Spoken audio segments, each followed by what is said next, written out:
ബെംഗളൂരുവിൽ chocolate ice cream delivery ചെയ്യാത്തതിന് സ്വിഗ്ഗിയോട് 5000 രൂപ നഷ്ടപരിഹാരം നൽകാൻ ഉത്തരവിട്ട് ഉപഭോക്തൃ കോടതി. 3000 രൂപ നഷ്ടപരിഹാരവും 2000 രൂപ കോടതി വ്യവഹാര ചെലവും നൽകാനാണ് ഉത്തരവിട്ടത്. 2023 ജനുവരിയിൽ ഓർഡർ ചെയ്ത nutty death by chocolate ice cream delivery ചെയ്തില്ല എന്ന് ചൂണ്ടിക്കാട്ടിയാണ് ഉപഭോക്താവ് കോടതിയെ സമീപിച്ചത്. ഡെലിവർ ചെയ്യാത്ത ഐസ്ക്രീം ഡെലിവർ ചെയ്തു എന്ന് ആപ്പിൽ സ്റ്റാറ്റസ് കാണിക്കുകയും ചെയ്തിരുന്നു. സ്വിഗ്ഗിയോട് വിഷയം ഉന്നയിച്ചെങ്കിലും ഓർഡറിന് കമ്പനി റീഫണ്ട് നൽകിയില്ല. ഇതേ തുടർന്നാണ് ഉപഭോക്തൃ കോടതിയെ സമീപിച്ചത്.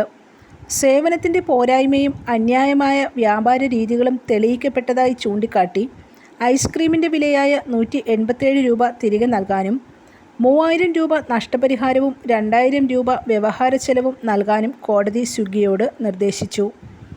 നഷ്ടപരിഹാരമായി 10000 രൂപയും വ്യവഹാര ചെലവായി 7500 രൂപയും പരാതിക്കാരൻ ആവശ്യപ്പെട്ടെങ്കിലും അത് അമിതമാണെന്ന് ചൂണ്ടിക്കാട്ടി 5000 രൂപ നഷ്ടപരിഹാരം നൽകാൻ ഉത്തരവിടുകയായിരുന്നു.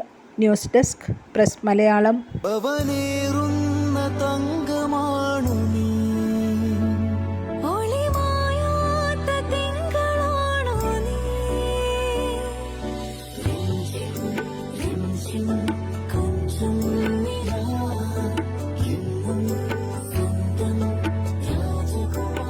Be a Rajakumari.